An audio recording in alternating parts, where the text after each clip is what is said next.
نبی پاک صلی اللہ علیہ وسلم کا ارادہ نہیں تھا جنگ کا، حضور جنگ کے لیے نہیں نکلے تھے۔ قریش اس طرح کرتے تھے کہ مسلمانوں کے قافلے لوٹ لیتے تھے، لوٹ مار کرتے کرتے مدینے کی سرحد تک وہ آ جایا کرتے تھے۔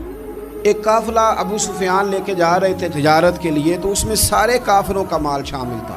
ایک قافلہ جایا کرتا تھا، سارے اپنا اپنا مال شامل کر دیتے تھے۔ تو جو کہ یہ مسلمانوں کو ستاتے تھے، تو آج حضور علیہ السلام نے ارادہ کرم کیا کہ ان کے قافلے کو ہم نے بھی روکنا ہے، تاکہ ان کو اس بات کا احساس ہو کہ اس طرح نہیں کرنا چاہیے۔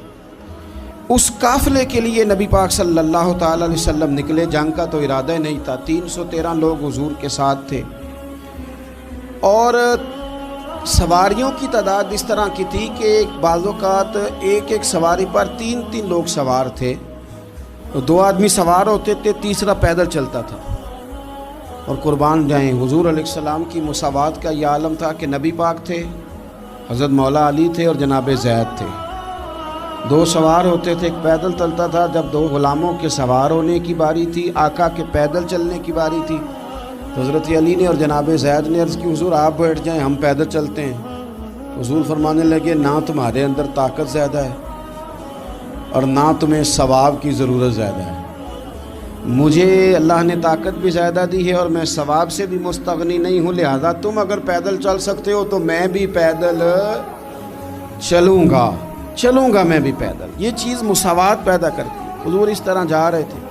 ابو سفیان بڑے تیز آدمی تھے، جب پتہ چلا نا کہ مسلمان حملے کے ارادے سے آ رہے ہیں، تو ایک بندہ جلدی سے دوڑایا، مکے جا کے بتاؤ تم سب کا مال میرے پاس ہے۔ تو مسلمانوں نے حملہ کر دیا۔ خود اس طرح کیا کہ جس رستے سے وہ جا رہے تھے وہ رستہ بدل کے رستہ کوئی اور اختیار کر لیا۔ قافلہ بھی بچ کے نکل گیا۔ اہل عرب کا طریقہ تھا ایمرجنسی اعلان کرنے کا، ہمارے ہاں بھی طریقہ ہے، بریکنگ نیوز ہے نا جی، چور آ گیا، پھر وہ کئی دفعہ صحیح بھی آتا ہے تو لوگ یقین نہیں کرتے۔ ہر شے کی تو بریکنگ نیوز ہے، اور کھولیں تو بیچ میں سے کچھ بھی نہیں نکلتا، نیری نیوز بھی نہیں نکلتی، بریکنگ کیا نکلنی ہوتی۔ اس لیے میں کہتا ہوں کہ میڈیا کی ہر بات کو تسلیم نہ کر لیا کریں، سوشل میڈیا پہ چلنے والی ہر خبر کو نہ مان لیا کریں۔ یہاں تو اتنا عجیب حال ہے، ہمارے ایک بزرگ عالم دین ہے، بیچارے پچھلے دنوں وضاحت دے رہے تھے، خود بیٹھ کے کہہ رہے تھے وہ میں زندہ ہوں بھائی، کسی نے میڈیا پہ خبر دے دی کہ میں فوت ہو گیا ہوں۔ وہ کہہ رہے تھے مہربانی کرو مجھے سونے دو، سارا دن ٹیلی فون آتے ہیں اور لوگ مجھے ہی فون کر کے میری ہی تعزیت کا پوچھنے لگ جاتے ہیں۔ تو اس طرح نہ کریں، کیا صرف تھوڑا سا میڈیا چلانے کے لیے جھوٹ بولا جائے گا؟ بہرحال انہوں نے جو بندہ بھیجا تو بریکنگ نیوز کا وہاں بھی ایک طریقہ تھا، اونٹ کے کان ناک کاٹ دیتے تھے، اپنے کپڑے پھاڑ لیتے تھے۔ اب اونٹ بڑے زور سے چلاتا تھا، جب اس کا ناک کٹ جاتا تھا، اونٹ چلاتا تو لوگ گھروں سے نکل آتے۔ اب وہ جو بندہ ابو سفیان نے بھیجا تھا، اس نے جا کے اپنے اونٹ کے ناک کان کاٹ دیے، لوگ دوڑے باہر نکلے، پوچھا کیا ہوا، تو اس نے کہا نکلو تمہارا تو مال سارا لوٹنے لگے مسلمان۔ وہ ابو سفیان بچ کے نکل گئے تھے، انہوں نے پیغام بھی دیا کہ میں بچ کے آ گیا ہوں، اب آنے کی ضرورت نہیں۔ لیکن انسان کو جو چیز سب سے زیادہ پستی میں لے جاتی ہے وہ اس کا تکبر ہوتا ہے۔ تو مینوں جاندا ہی نہیں، تجھے میرا پتہ ہی نہیں، کہ لے ڈوبتی ہے چیز لوگوں۔ انہیں بھی لے ڈوبی، انہوں نے کہا جی اب نہیں واپس جانا، اب چلو۔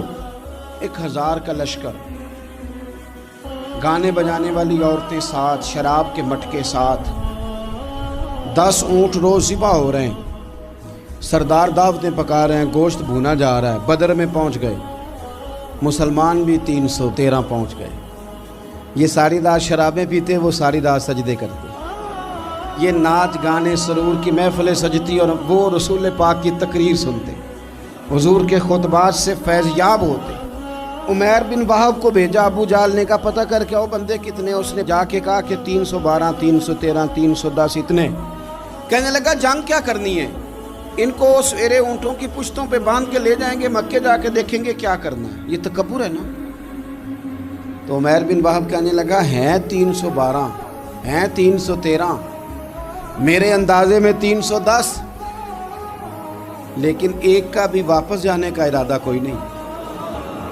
میں نے جس کو بھی دیکھا ہے شہادت کی دعا مانگتے دیکھا ہے، ارادہ بڑا پکا لے کے آئے، شہادت ہے مطلوب و مقصود مومن، نہ مال غنیمت نہ کشور کشائی۔ نبی پاک صلی اللہ علیہ وسلم نے جب دیکھا نا کہ وہ تو جنگ کے لیے آن پہنچے ہیں اور ارادہ تو قافلے کا تھا، تو حضور نے صحابہ سے مشورہ کیا۔ نبی پاک علیہ الصلوۃ والسلام نے ہمیں بتایا ہے کہ چیزیں مسلط نہ کرو، ہم نہ اپنا مسلط کرتے ہیں۔ یعنی تراویح پڑھنے والا بندہ دوسروں کو بڑا گھورتا ہے کہ تو کیوں نہیں پڑھتا، بھئی تو پڑھ رہا ہے نا تو اللہ سے دعا کر یہ بھی پڑھے، لیکن اپنا مسلط نہ کر، دعوت دے، تبلیغ کر۔ نفل پڑھنے والا سب کو گناہگار ہی سمجھنے لگ جاتا ہے، عصر کی پہلی 4 سنتے تو کیوں نہیں پڑھتا، تو کیوں؟ بھئی آپ مسلط کریں گے، آپ رائے دیں، اور رائے دے کے سائیڈ پہ ہو۔ مسلط کرنے کی تو اجازت نہیں، حضور کا تو حکم چل سکتا ہے نا، چلتا ہے نا، لیکن حضور نے بھی صحابہ سے پوچھا بھائی وہ تو لڑنے آ گئے ہیں، اب کیا کرنا ہے؟ تو حضرت صدیق اکبر کہنے لگے حضور کرنا وہ ہے جو آپ نے فرمانا ہے۔ حضرت عمر کہنے لگے حضور تلواروں کو تو زنگ لگ گیا ہے۔ اور جناب علی شیر خدا مرتضیٰ مشکل کشا غل عطا، مولا کائنات فرمانے لگے حضور علی اور تلوار یہ تو رشتہ ہی بڑا پرانا ہے، تیاری کریں۔ حضور کا خیال تھا کہ انصار بھی تو بولے نا، یہ تو سب مہاجرین بول رہے ہیں۔ انصار کو جب سمجھ آئی نا کہ اشارہ ہماری طرف ہے تو حضرت سعد بن عبادہ اٹھے، کہنے لگے حضور آپ کا اشارہ ہماری جانب ہے؟ فرمایا ہاں۔ کہا یا رسول اللہ صلی اللہ علیہ وسلم خشکی پہ بھی لڑیں گے اور دریا میں بھی لڑیں گے، حضور انسانوں سے بھی لڑیں گے اور آپ حکم دیں گے تو جنوں سے بھی لڑیں گے۔ وہ بیٹھے تو حضرت مقداد اٹھے اور کمال کر دی، کہنے لگے یا رسول اللہ آپ ہم سے ارادہ پوچھ رہے ہیں؟ ہم کوئی حضرت موسیٰ کی قوم ہے جو اپنے نبی سے کہہ دیں گے آپ لڑیں اور آپ کا خدا لڑے؟ سونیا ہم آپ کے ساتھ لڑیں گے اور آپ کے قدموں پہ جانیں بھی قربان کریں گے۔ نبی کا حکم ہو تو کود جائیں ہم سمندر میں اور جہاں کو محو کر دیں نعرہ اللہ اکبر میں۔ نہتے 313 بشر شوق شہادت میں نکل آئے تھے میدان میں، محمد کی قیادت میں نہ تیغ و تیر پہ تکیہ، نہ خنجر پہ نہ بھالے پر، بھروسہ ہے تو ایک سادی سی کالی کملی والے۔ نبی پاک صلی اللہ تعالیٰ علیہ وسلم نے جذبات سنے تو فرمایا چلو نہ چلیں، پر چھوٹے چھوٹے بچے واپس کر دو۔ ایک چھوٹے بچے تھے عمیر بن ابی وقاص، حضرت سعد بن ابی وقاص کے بھائی، زمین پہ لیٹ کے رونے لگے، سونے میں نے بھی جانا ہے۔ کمپیوٹر کے لیے نہیں رو رہے، موبائل کے لیے نہیں رو رہے، نئی سائیکل کے لیے نہیں، شہادت کے لیے۔ حضور میں لڑوں گا، اب مجھے لے کے تو چلیں۔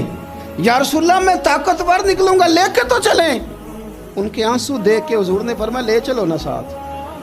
فطرت مسکرا رہی تھی۔ حضرت سعد بن عبادہ ایک دوسرے سے کہہ رہے تھے ہم سے لڑنے آیا ہے ابو جہل، جس قوم کے بچوں کی شجاعت کا یہ عالم ہے، اس قوم میں علی کا کیا حال ہوگا اور امیر حمزہ کا کیا عالم ہوگا۔ یہ ہمارے ساتھ مقابلہ کریں گے یہ لوگ؟ اور چھوٹے اتنے تھے حضرت عمیر کے تلوار اپنے ہاتھوں سے اپنے گلے میں نہیں لٹکا سکتے تھے، وہ بڑے بھائی نے لٹکائی۔ میدان میں نکلے، حضور علیہ الصلوۃ والسلام نے تقریر کی، فرمایا تمہیں پتہ ہے تم کس جنت کی جانب جا رہے ہو؟ وہ جنت ہے جس کی چوڑائی زمین آسمان کے برابر ہے۔ حضرت عمیر بن حمام انصاری ایک صحابی تھے، جب کریم نے فرمایا نا جنت کی چوڑائی، کسی چیز کی لمبائی زیادہ ہوتی ہے چوڑائی کم ہوتی ہے، جب فرمایا نا کہ چوڑائی زمین آسمان کے برابر ہے تو حضرت عمیر بولے، کہنے لگے واہ واہ واہ واہ واہ۔ کھجوریں کھا رہے تھے، حضور نے فرمایا تو بڑی واہ واہ کر رہا ہے، کہ سونیا اتنی جنت پیاری ہے تو ہم دور کیوں ہیں، یہ دینا ذرا تلوار۔ جلدی سے میدان میں نکلے، اللہ نے انہیں شہادت عطا فرمائی۔ رات ساری وہ مست رہے شراب کے نشے میں، اور حضور ساری رات مصلی پہ رہے، ساری رات دعائیں مانگی۔ پتہ کیا کہا؟ اے اللہ یہ میری کل کمائی تھی 313 جو میں لے کے آ گیا ہوں، اگر یہ ہلاک ہو گئے تو قیامت تک کون تیری عبادت کرے گا، ان کی مدد فرما۔ اور ایک رات پہلے صفیں بھی سیدھی کرائیں، بلکہ صفیں سیدھی کراتے حضرت سواد کے پیٹ پہ چھڑی لگ گئی تو انہوں نے کہا حضور بدلا دیں۔ حضور نے کپڑا ہٹایا تو انہوں نے وجود چومنا شروع کر دیا۔ حضور نے ہمیں سبق دیا کہ صفیں بھی سیدھی کرانی ہے اور دعائیں بھی کرانی ہیں، صف بھی سیدھی ہو، مصلی بھی آباد، دونوں کام کرنے، اور پھر توکل ہو، پھر تمہارا دل جمے کہ انشاءاللہ فتح اللہ مسلمانوں کو دے گا، رونے نہ رویا کرو، معیشت کے، معاشرت کے، غریبی کے، تنگ دستی کے، فقیری کے رونے نہ رو، اللہ کی مدد کو آواز دو۔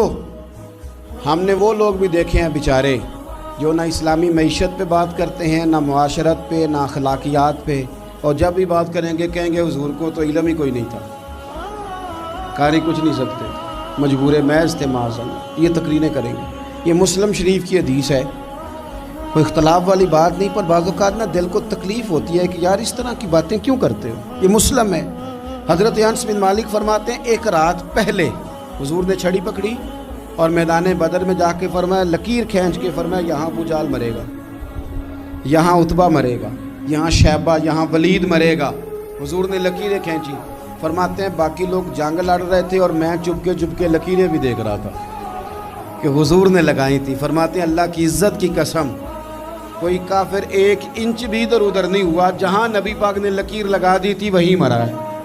یہ شان اللہ نے حضور کو دی ہے، حضور کے علم مبارک کا یہ کمال ہے۔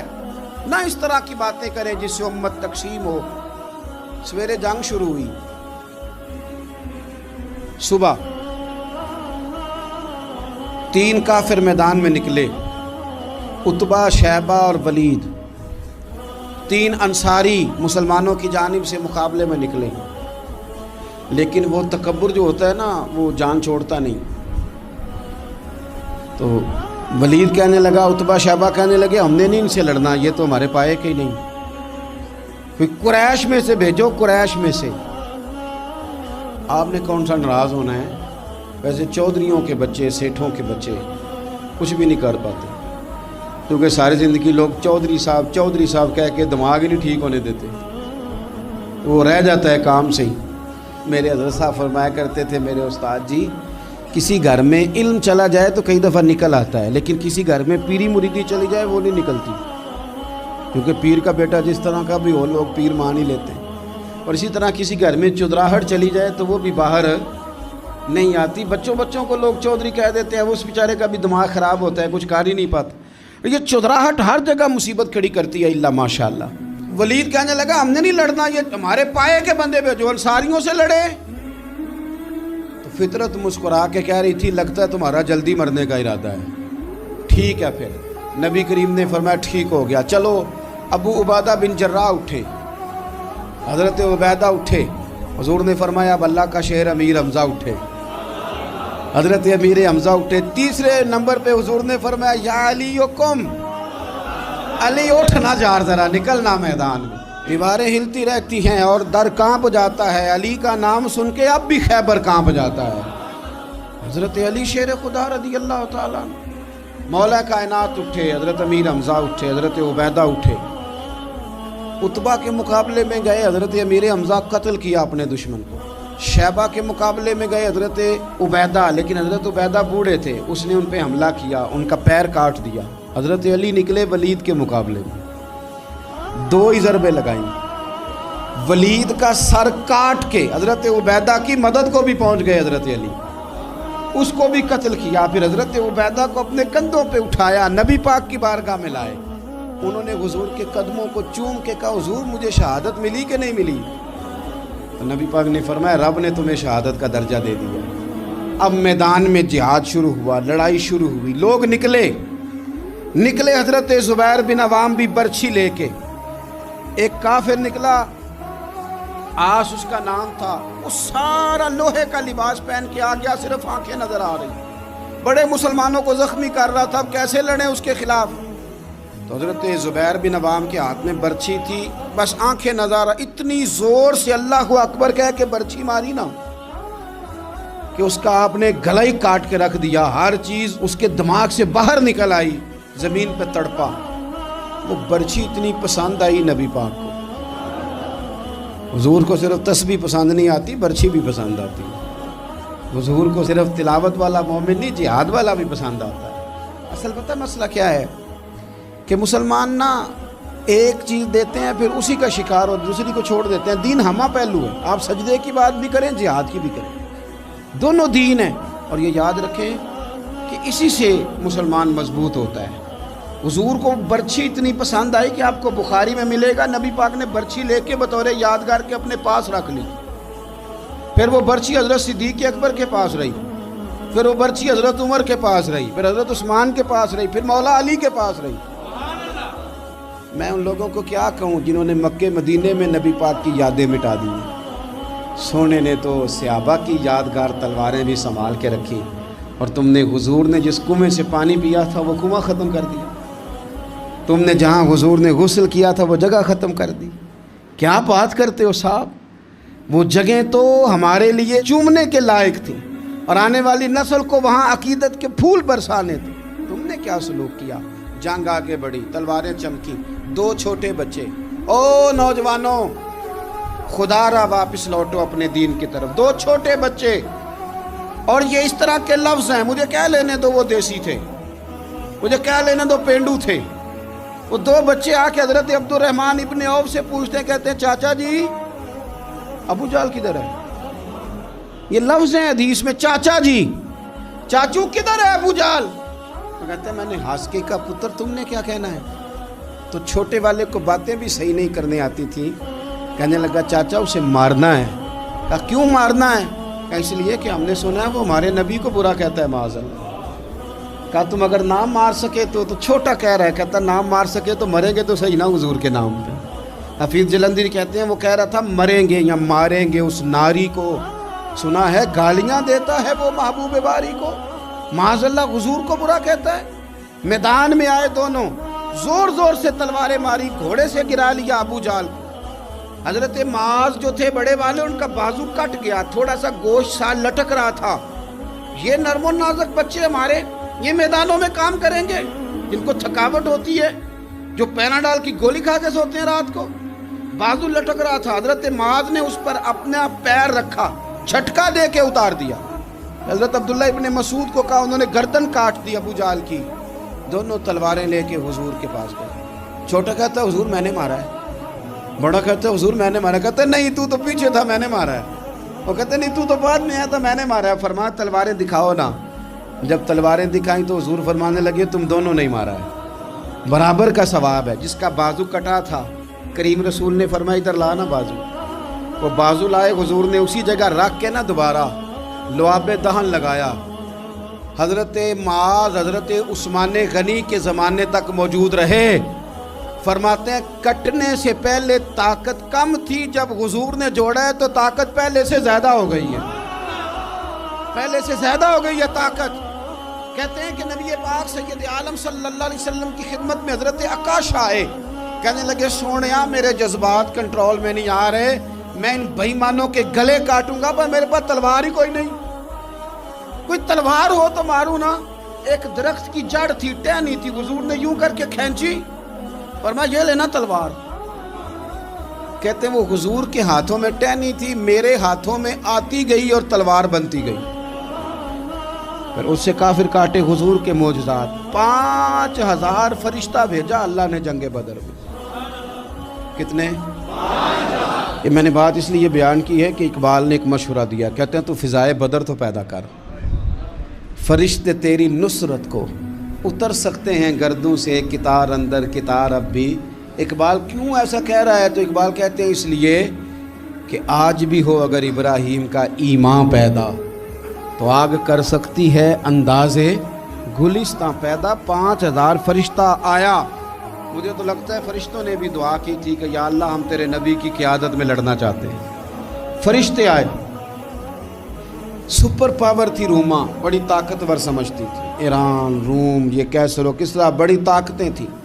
عرب کے لوگ تو بوریا نشین تھے، صحراؤں میں نکل کے انہوں نے الٹ پلٹ کے نہیں رکھ دی سارا کچھ۔ علامہ اقبال سے کسی نے پوچھا تھا کہ مسلمان دوبارہ سے کبھی میدانوں میں آئیں گے؟ تو اقبال کہنے لگے ہاں ہاں ضرور آئیں گے، آئیں گے، یہ نکلیں گے۔ کیا کس طرح؟ کہنے لگے میں نے فرشتوں سے سنا ہے، نکل کے صحرا سے جس نے روما کی سلطنت کو الٹ دیا تھا، نکل کے صحرا سے۔